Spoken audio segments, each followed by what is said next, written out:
Hi, I'm Steve Spencer from SMB Capital, and today we're going to talk about what's going on with the market in 2016. It's a pretty crazy start to the year. The S&P 500 has dropped about 4% in the last 4 trading days. We've seen now our largest down day in the S&P since August, since the August crash of 2015. This week, we've now seen the largest drop in about a century in the market overall, and the average stock in the S&P 500 is down more than 20% from its high.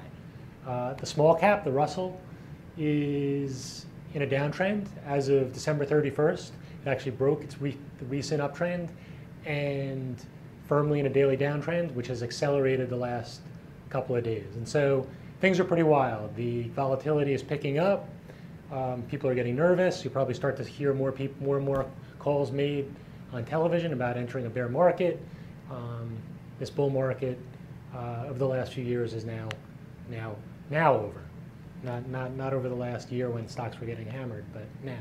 So I want to talk a little bit about trading in this type of environment and things that we do on our desk here in New York City. So what we're looking at now is an accelerated move to the downside in the market, where a few days ago, as I said, we were up around 205, 206 on the SPY. Today we closed right around 194. We filled the gap from the fall, from when we bottomed in the fall, which was around 195. And when things start to accelerate and get a little nutty like this, what we do is we focus in on trading the market via the ETFs, whether it's the SPY, whether it's the QQQ, volatility through the VXX or the UVXY. That's where our focus is going to be, because when the market becomes unsteady and it touches a lot more prices and it reverses a lot more intraday. And so what we want to do is we want to be in the most liquid vehicles, and because we want to be able to get in and out of them as quickly as possible, and we also want to be able to put on whatever size we want to put on. And when you're trading something like the SPYs, you can trade with as much size as you want, even in a little bit of a crazy volatile environment, assuming you have those trading skills. And so you'll see traders trading with 20, 30, 40,000 shares of SPYs because they can control their risk. And what they'll do is they'll trade move to move, which basically means if the market is showing volatility, they'll find a good spot to get in, and they might capture 30 cents or 50 cents or 75 cents, and understand, just get in, get out, don't ask any questions, because that's the best way to control the risk. And at the same time, take advantage of the fact, if we look at the intraday SPY chart today, what we can see is there were probably 4, 5, 6 tradable moves, and both on the long and the short side. And you take a look at that and you look how we set up right on the open. We got above 195, we held. Some news came out of China that they were going to get rid of their circuit breaker restrictions. We viewed that as positive, so we got long, and then boom, there was a quick 70, 80 cent up move.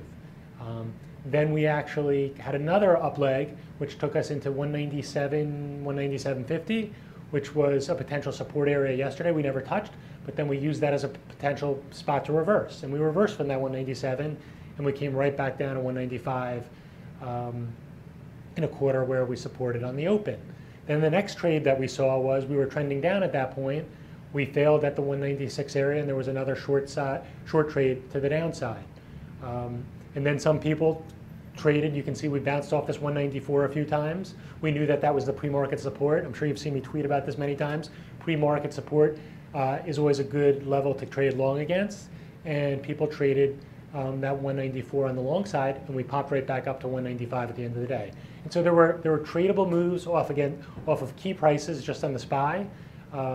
People will trade the VXX or the UVXY, as I mentioned, as well, in the opposite direction of the SPY. And these things are so liquid, and it actually doesn't pay to stay in these things longer than move to move.